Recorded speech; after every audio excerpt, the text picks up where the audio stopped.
नकारात्मक ऊर्जाओं से बचने के 6 उपाय। उसके बाद ऊर्जाओं का नेगेटिव प्रभाव आप पर नहीं होगा। ऐसी चीजों का उस इंसान पर कोई प्रभाव नहीं पड़ता जो सच में ध्यानशल है। जितने आप मानसिक और भावनात्मक रूप से विचलित और अस्थिर होंगे, उतनी ही आसानी से आप इन शक्तियों से प्रभावित होंगे।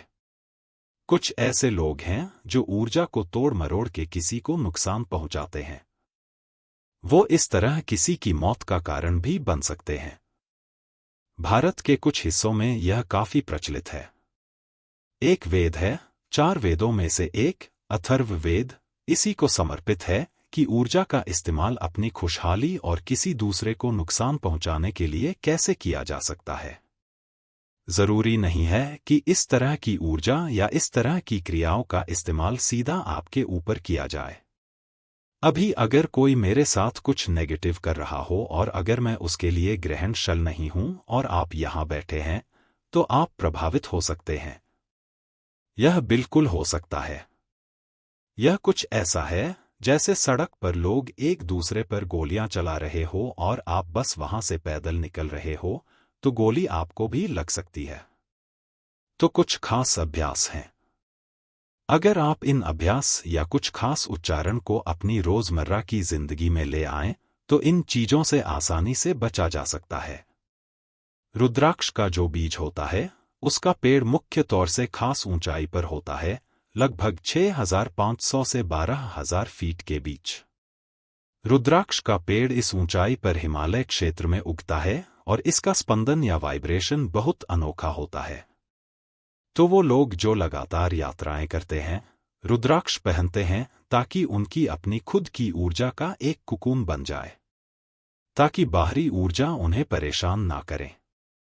उनका अपना एक, हम इसे कवच बोलते हैं। आप जानते हैं ना कवच क्या होता है? ये एक तरह से खोल जैसा है। It's a cocoon of your own energy, आपकी अपनी ऊर्जा का एक खोल। जहां भी आप जाएंगे, आपका निजी बेडरूम आपके साथ जाएगा। यह आपके साथ चलेगा।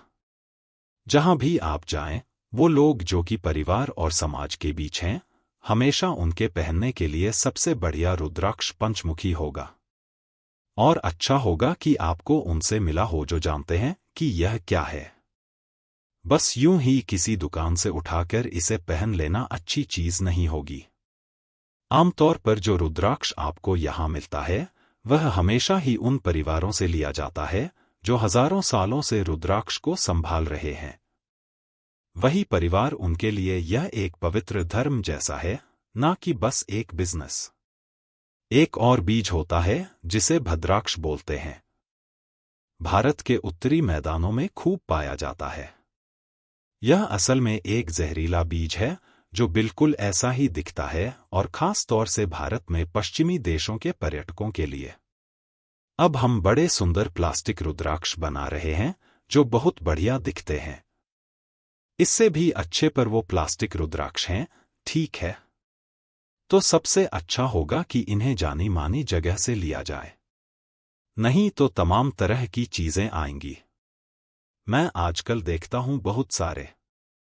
यह शब्दों के अभाव की वजह से मैं ऐसा कह रहा हूं। यह नए जमाने टाइप के लोग यह सारे अपने अंगूठे में मेटल की अंगूठी पहनते हैं। देखिए, अगर आप अपने अंगूठे में धातु की अंगूठी डालते हैं, तो आप पक्का अपनी और कुछ खास तरह की नेगेटिव शक्तियों को बुलावा देंगे। इसका मतलब यह नहीं है कि आपको कोई अपने वश में ही कर लेगा, पर आप बिना वजह गिरते लुढ़कते फिरेंगे। तरह तरह की चीजें होंगी, हर चीज गलत होगी। सिंपल चीजें भी।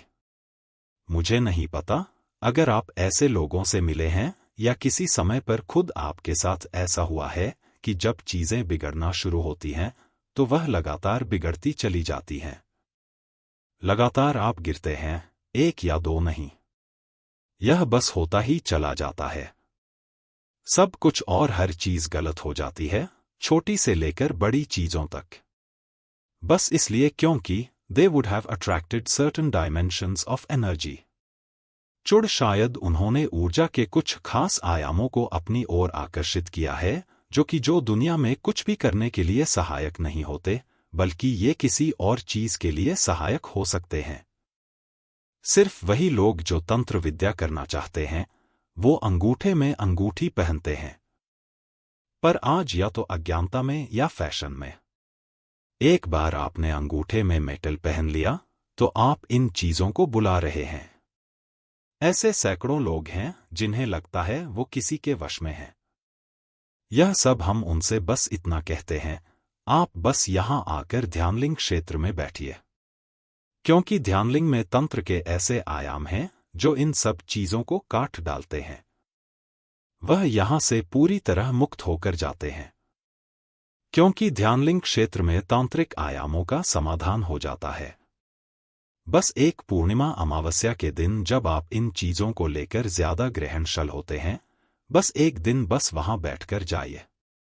अगर आप देवी के संपर्क में हैं, चाहे देवी यंत्र की मदद से या चाहे जैसे भी यंत्र आपके हाथ में है या आपके दिल में या आपके ऊपर है, पर एक बार जब आप उस ऊर्जा के खोल में हैं जिसे हम देवी या भैरवी कह रहे हैं, उसके बाद ऊर्जा आपके लिए नकारात्मक हो जाए ऐसा नहीं हो सकता।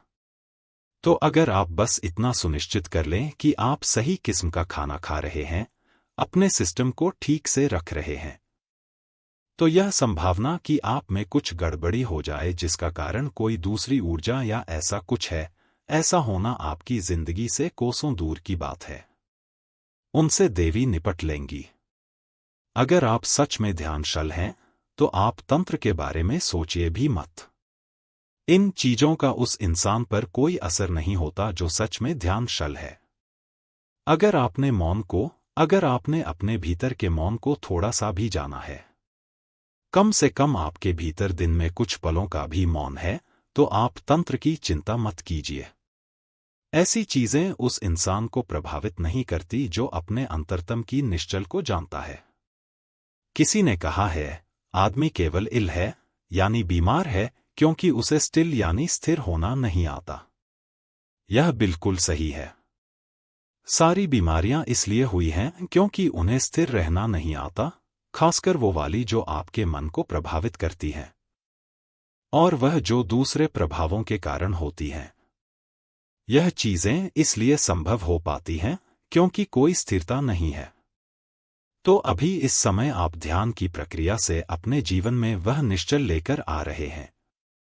अगर आप स्टिल हैं, तो आप इल नहीं होंगे। जितने आप मानसिक और भावनात्मक रूप से विचलित और अस्थिर होंगे, उतनी ही आसानी से आप इन शक्तियों से प्रभावित होंगे। अगर आपके अंदर एक तरह का फोकस और संकल्प है, तो आप देखेंगे कि ये चीजें बस यह सड़क पर एक छोटे से उभार की तरह होंगी। दुर्घटना नहीं होगी, लेकिन अगर आप अपने मन और भावनाओं में एक तरह की अस्थिरता में हैं, तो इससे दुर्घटना हो सकती है।